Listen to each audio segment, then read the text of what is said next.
বলে দুনিয়া তোমাদের জন্য না, দুনিয়াতে তোমরা কষ্টের মধ্যে থাকবে, দুনিয়াতে তোমরা অভাব অনটনে থাকবে, দুনিয়াতে তোমরা বিপদগ্রস্ত থাকবে, দুনিয়াতে তোমরা অসহায় অবস্থায় থাকবে, আর পরকাল তোমাদের জন্য, পরকালে আমি আল্লাহ তোমাদের জন্য জান্নাত রেখে দিয়েছি।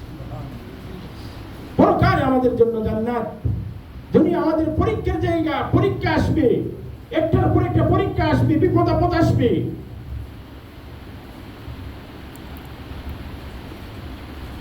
রাসূল সাল্লাল্লাহু আলাইহি ওয়াসাল্লাম হাদিস শরীফের মধ্যে বলেন, মা মিন মুসিবাতিন ইউসাবু বিহা আল মুসলিমু ইল্লা কুফিরা বিহা আনহু হাত্তা শাওকাতা ইউসাবুহা। যে দুনিয়া মুসিবতের জায়গা, আল্লাহ রাব্বুল আলামিন সবচেয়ে বেশি মুসিবত দিয়েছেন আম্বিয়াদের উপর। সবচেয়ে বড় বড় পরীক্ষা, বিপদ আপত্তি আম্বিয়াদেরকে দিয়েছেন, নবীদেরকে, পয়গম্বরদেরকে। যারা সবসময় নিষ্পাপ, তাদেরকে আল্লাহ রাব্বুল আলামিন বড় বড় বিপদের সম্মুখীন করেছেন। ইব্রাহিম আলাইহিস সালাতু ওয়াস সালামকে নমরুদের আগুনের মধ্যে ফেলে আল্লাহ রাব্বুল আলামিন কত পরীক্ষা করেছেন। হযরত ইউনূস আলাইহিস সালাতু ওয়াস সালামকে মাছের পেটের মধ্যে রেখে আল্লাহ রাব্বুল আলামিন পরীক্ষা করেছেন। কত বড় মুসিবত ছিল। হযরত জাকারিয়া আলাইহিস সালাতু ওয়াস সালাম, যাকে কাফেররা কোরআন দিয়ে দ্বিখণ্ডিত করে দিয়েছিল, একজন পয়গম্বর। আইয়ুব আলাইহিস সালাতু ওয়াস সালামের মতো এত বড় পয়গম্বর, যাকে আল্লাহ রাব্বুল আলামিন 18 বছর পর্যন্ত, একদিন দুই দিন নয়, এক মাস দুই মাস নয়, 18 বছর পর্যন্ত কুষ্ঠরোগ দিয়ে তাকে কঠিন মুসিবতের মধ্যে রেখেছিলেন। তার শরীর থেকে মাংসগুলি জোরে জোরে পড়ে যাচ্ছিল, দুর্গন্ধ, পুরো এলাকায় দুর্গন্ধ হয়ে গিয়েছিল। অথচ কত বড় পয়গম্বর,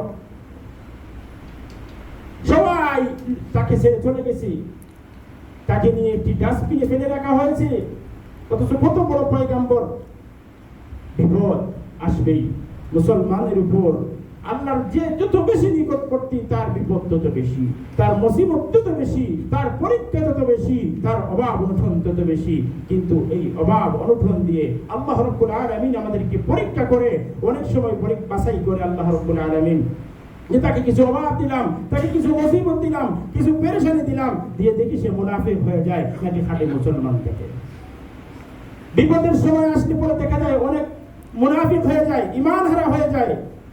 বিপদ আসছে, মুসিবত আসছে, রোগ আসছে, বলে আল্লাহর কাউকে দেখলো না, আমার উপর সব দিয়ে দিছি একটার পর একটা, সাথে সাথে কাফের হয়ে যায়।